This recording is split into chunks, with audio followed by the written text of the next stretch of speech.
I mean, I'll give you an example. We put, and we not issued the bonds yet, in 25, we put all $47 million for Farragut Elementary in the capital plan, right? If we would have issued those bonds July 1 of this year, to date on that school, we spent less than $3 million. So that one project would have kept us from hitting debt spend down, right? So we would have to send that interest back. I believe, I'm going to look at Perry, but I believe the amount of interest that we think it probably cost us in 23, was it $3 million? Was it?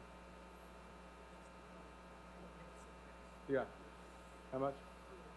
A little over $1 million. So it was $1 million that we had to send back. $1 million in interest income we had to give back. Yeah. Yeah. I mean, it's substantial, so, right? How are we as a commission supposed to monitor, or how do we, ensure that, when we issue bonds, like the bonds that were issued last year or the bonds that are issued this year or subsequent years, that we are hitting these targets? Because, I mean, to make things math simple, if we borrow money at 6, but we're earning interest at 4 on, we're going to have to pay the full 6 rather than getting that. You're going to have to give back 4% interest on whatever that number is. Yeah. Typically, what we do, and so the reason we sent like $1 million back, we probably issued 20-year bonds at about 3.5%. In their investments, we were earning probably close to 5, right? And then had to arbitrage that because we didn't hit our spend down requirements. So how can you monitor that? I tell you, it's very hard, right? So we could have the utmost confidence that a project could be done. It could hit a snag, and then you not hit that spend down requirement. It's based in the aggregate of the amount of bonds that you issued plus the interest you earned, right? So we monitor it with our financial advisors. Selfishly, I would say this to you.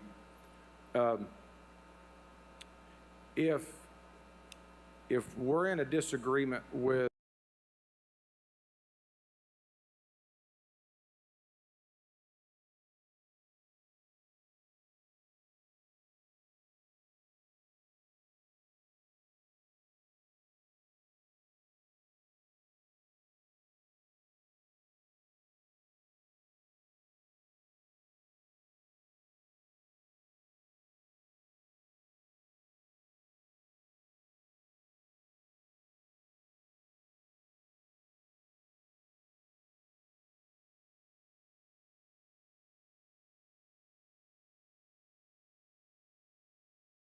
our financial advisor said there's basically been one project in this region that was completed on time that wasn't behind schedule. You don't know what it was? You want to guess? Baseball stadium.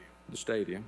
It was the one thing that wasn't behind schedule and was completed on time. Everything else is late in nature. The tendency, though, from a department, whether it's a county department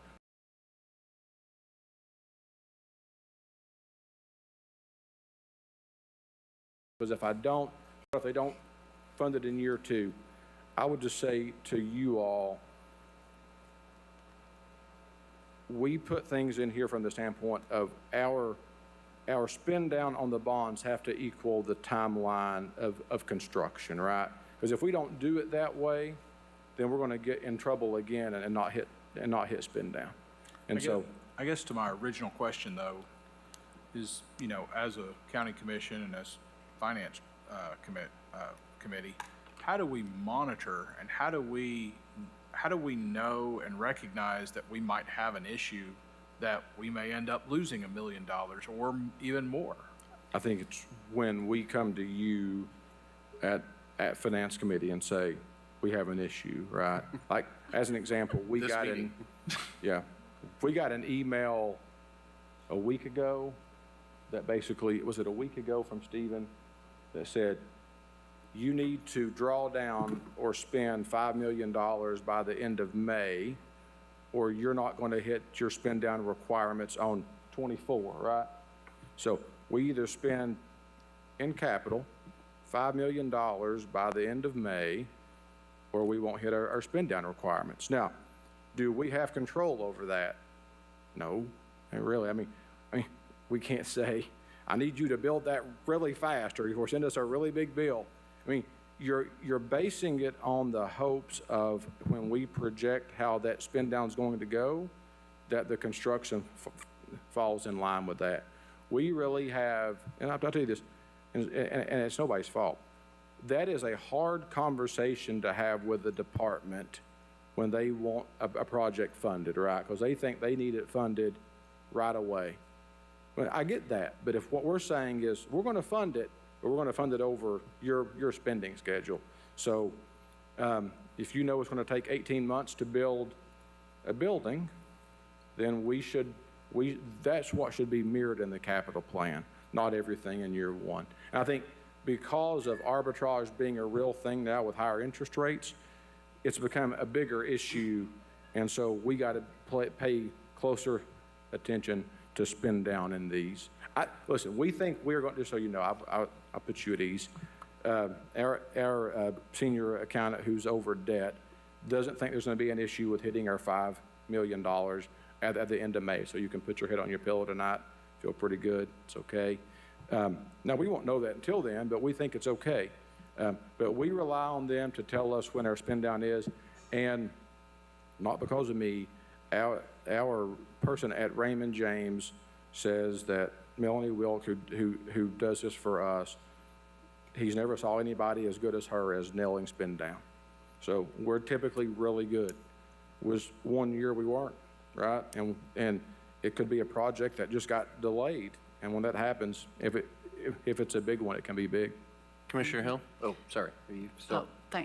Well, just to your comments, Commissioner Jackson, and correct me if I'm wrong, Director Caldwell, but this wasn't a surprise. We knew it was coming. And if there was any way that money could have been spent to avoid that penalty, it would have been done. It genuinely was delay that was just beyond Commission's control and certainly beyond the executive branch's control. And I think a lot of it too, and you'll remember this with your private work, right, is everybody after COVID, there's all this money to spend, right, and everybody's trying to get all these projects done, and we have this December 26 timeline to get these projects done. What happened? Everybody's trying to rush to get it done, and there's not enough work to go around, so things get delayed. I think that was part of the problem with 23. We don't think we're going to have an issue in 24. We will wait and issue 25 probably no earlier than December, and then it puts it. Listen, I will tell you this: some counties smaller than us, they don't have that luxury, right? They have to make sure that they have to issue debt July 1 of that fiscal year to fund capital projects. Thankfully, we're not that way, and we have really good cash flow, and we can float some of that, and then it helps with our spend down. Next. So pages 12 and 13 of your document will be kind of messed up. There was a error in the tax rate as it related to debt service and schools fund. We have made a correction. So it looks really wonky in March, but from a percentage standpoint, it will be right going forward. And then if you go to page 14, that's the hotel motel fund. You will see that through April, which is February collections, just the composite trends about 2.7 million ahead of budget. We had a budget of 11.5, trending to bring in probably 14 to 15 again, which is typically where we were a year ago. So that fund continues to do well, so I should say. We're seeing a little bit of a flattening, but it's not dropping. And so that's at a pretty healthy level. You go to page 15, that's wheel tax. Wheel tax through March is about $600,000 more than it was a year ago. Our budget for '26 was about 15.3. We're probably on pace for about 15.5 this year. And then go to page 16 and we'll look at court revenue. You'll see that chancery and probate are about 27,000 down, which is about 10% down. Criminals up about 465,000. Circuit civil and juveniles up about 126,000. And so that's where we are through March. If you have any questions on that, I'd be happy to answer anything. If not, I can happily sit down. Seeing no further questions, thank you very much, Mr. Caldwell. Item number 8 on our agenda is a summary report from Knox County Tax Collection Investments from our trustee, Mr. Biggs.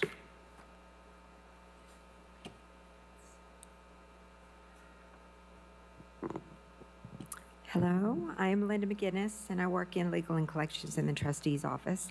And Justin had a prior engagement, as well as our CFO. She's on leave this week, Pearl Mathis. So you're stuck with me. But Chris Caldwell did a great job about talking about a lot of things that we already have on our report as far as collections and things like that. We're still getting a great rate at First Bank at 4.65, and on our money market account with Smart Bank at 4%. Our core investment portfolio has grown to $45 million now, which is yielding an average of 2.8% on our investments. And that's being used as a hedge for debt service payments and things like that. Or when we don't have a BEP payment, you know, we use that money then. And then Pearl had the interest analysis through the end of March. So this would be from September through the end of March. We have earned a total of $8,550,000 in interest this year. Okay. And as Chris spoke, our collections for the 2024 tax year is at 96.52%. $296 million. We're down about $10 million in collections for 2024. But it's about the same as it was last year. But of course, the percentage is down because the levy is up. So tax relief went down a little bit. We do have some pending applications as far as tax relief is concerned, but the income on the tax relief program is only $35,000. So not as many people can qualify for that program, and that's the reason why you see the reduction in numbers. There's less and less people who can live on $35,000 a year. They're living with their families or living in an assisted living or living somewhere else, not in their own home. We did have substantial increase in tax freeze growth this year. We went from 3,998 to 4,548 in 2024, and that's also due to the increase in the income. It increased, as you are probably aware of, up to $60,000 a year. Can I ask you a question about those two items? Yes, sir. 2 or 3 finance committee meetings ago, and we've asked several times from the trustees and his office to provide us actual financial information related to the tax freeze and tax relief. How many people are on the program? You have, looks like 919 new applications, Yes, sir. another 414 in the other one. How many people are on it? And essentially, even though we understand we have approved and supported that program for seniors and veterans and others, what is the financial implication of that program? We haven't yet received any information about what is that cost. The more people apply, the less taxes are collected. Okay. Well, right? So what is that number? And we need somebody at some point to come back to this committee and say, here's all the enrollees, here's how much it, you know, what was their taxes before, what is it after, what is that less to the budget, and what can we see if a trend? So if 10,000 people more apply, we can understand what that financial implication is for us. So it's, as I'll ask you. I was thinking that Justin had given you those numbers or given someone those numbers. Okay, as far as the actual assessment value from 2022 versus 2023, and then again from 23 to 24, and the value in the freeze program actually went down. Okay. If you Okay. could find that and send that to this committee, that would be helpful. Okay, you. absolutely. I'll do that. And then the additional item is the tax sale 25 that we are working on. 1,511 properties were initially selected for that tax sale. 744 have already paid out. And we've collected over $2 million just from those properties so far. We have now just summarized the listing of summonses and filed the complaint. We have over 4,000 summonses that we have to serve. Our approximate date that we are going to try to serve those by is the end of August, and then from that point forward. So hopefully that will also be in conjunction with getting some additional revenue during the summer months when we're not getting a lot of revenue from tax collections. Also, the tax sale, the approximate date of that tax sale will be around April of next year. Then the last thing is the 6-year comparison report on the banking statements for June, July, and August of '24. As you know, as far as the unfavorable within the market, retail and food service are struggling, filing for bankruptcy. And we have seen a slight increase in mortgage bankruptcy, Chapter 13 filings. We're seeing almost every single bankruptcy that's coming in that is not a business is a Chapter 13 with a mortgage. And we had 2 mortgage companies send us requests for payment listings because they're finding more and more people who are not paying their taxes on time when they have a home equity loan. And so those mortgage companies are having to send out letters, reminder letters, and that could also be part of the shortfall on the 2024 taxes. And the only additional thing that we're doing is just watching the interest rate, make sure it doesn't change, along with Stephen, who helps us with our investments to get any additional possible investments if something matures in between now and the next few years. We go at about 3.5 years on our investments. A little bit every single year, that way they don't all mature at the same time. So does anybody have any questions? Anyone? Commissioner Jackson? Well, first of all, to let everybody know, I kind of looked up the 30-day treasury while we were sitting here, and it's at 437. So if we're making more than the treasury on the bank deposit, that's excellent. As Yes. a banker, we usually try to keep that below the treasury Yes. so we can make a spread on our money, but that's excellent. With Commissioner Biggs gone, I had some questions, but we'll see if you can answer some of these. But do you know approximately how, when we do property tax collections, what percentage are done electronically now versus in person or mail? Well, actually, electronically, as far as payments are concerned, okay, I would say a considerable amount are done through electronic payment. We have more and more people paying with credit cards and e-checks than ever before. But we still have quite a few people who want to mail in that check or deliver that check, hand deliver that check. We are aware of other counties in Tennessee that are trying to go to email their tax statement to them. And at this point in time, we just don't think that's going to work. You'd be surprised how many people call if for some reason they don't get their tax statement. They physically want a piece of paper, a paper copy for their, for the income taxes. But I'm not exactly sure what the exact percentage is, but I can find out.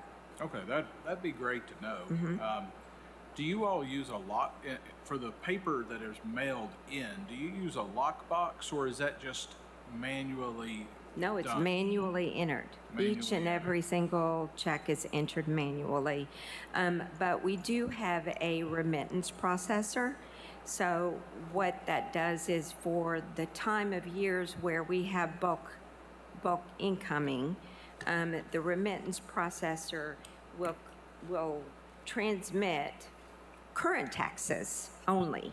So if they only owe for 2024, it can read that check and automatically post.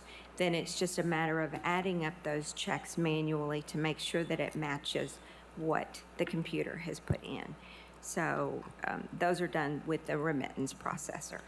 Okay. And then how many satellite offices do we have in operation with the trustee's office right now? We still have just the 3 because the Farragut location is still closed. Okay, is that planning to be reopened I've heard that there were plans to have it open in the fall. in the fall? Okay. Is it undergoing renovations? Yes, Okay. for several years, from what I hear. I don't have any other. Commissioner Russell? Yes, actually, I believe the Farragut satellite office just reopened. Oh, okay, I wasn't aware of that. Yes. Commissioner Durrett?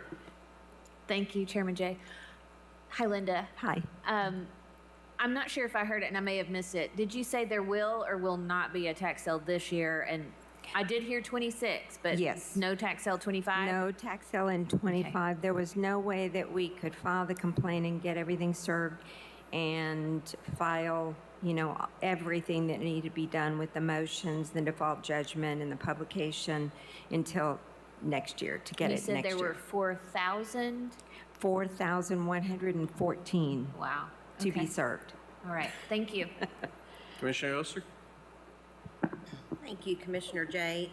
This is kind of just a statement, and I wanted to just give this to you, and also that everybody would know.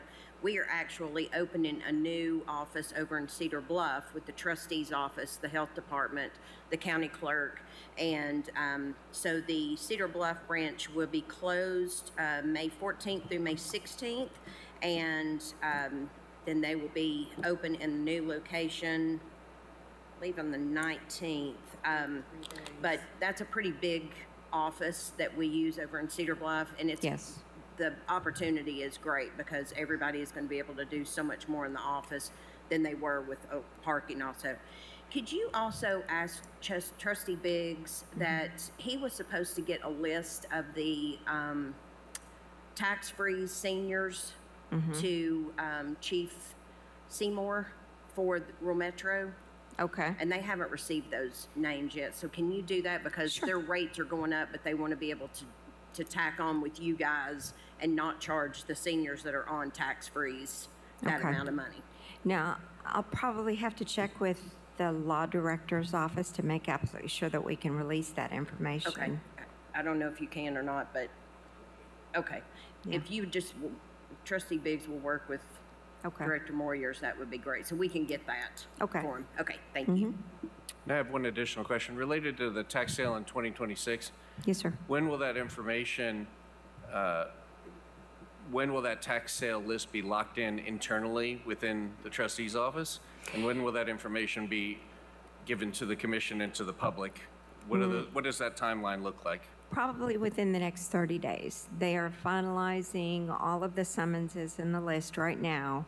Like I said, and when they get everything completely done, that's when he will either publish the list. I'm not sure if they're going to do it on the website because we had issues with fraud last year. On the website, we're, I think, doing it by special request, but we're more than willing to send a copy to the commission. I think the commission would definitely like to have a copy of that when it's published Okay? in advance. Any other questions for the trustee's office? Commissioner Jay? Commissioner Hill? Thank you. If you'll help me refresh my memory, when I went online to pay taxes this last year, is it correct that the only way you can pay online is with an additional fee? credit card fee? Well, yes, with the credit card, there is a 2.5% fee, as the city charges a fee as well for credit cards. Any credit card company charges a fee. Now, if you use a check, it is just $1. It's not a percentage fee. So whether you're writing it for $1,000 or $10, it's only $1 for an e-check. For an e-check? E-check. All right. So right now, outside of e-check, there's no way to make a direct deposit. You can, Like a bank transfer, is that what you're, like a ETF? HCCH. Thank you. Yeah, sorry, Yeah. too many acronyms. now,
idea on how much these tariffs impact Tennessee.